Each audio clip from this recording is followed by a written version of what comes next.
প্রথমেই সংখ্যা পদ্ধতি নিয়ে অঙ্কগুলো করার জন্য আমাদের দুইটা জিনিস জানতে হবে। সংখ্যা পদ্ধতির বেসিক একটা ধারণা, সেটা হচ্ছে সংখ্যা পদ্ধতি কত প্রকার এবং কি কি। সেটা হচ্ছে সংখ্যা পদ্ধতি দুই প্রকার, একটা হচ্ছে যে নন পজিশনাল,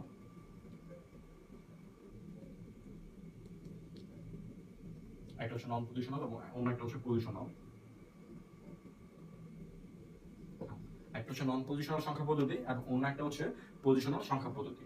তো এখন আমরা জানবো নন পজিশনাল সংখ্যা পদ্ধতি কোনটা এবং পজিশনাল সংখ্যা পদ্ধতি কোনটা। তো নন পজিশনালের ক্ষেত্রে নির্দিষ্ট মান থাকবে।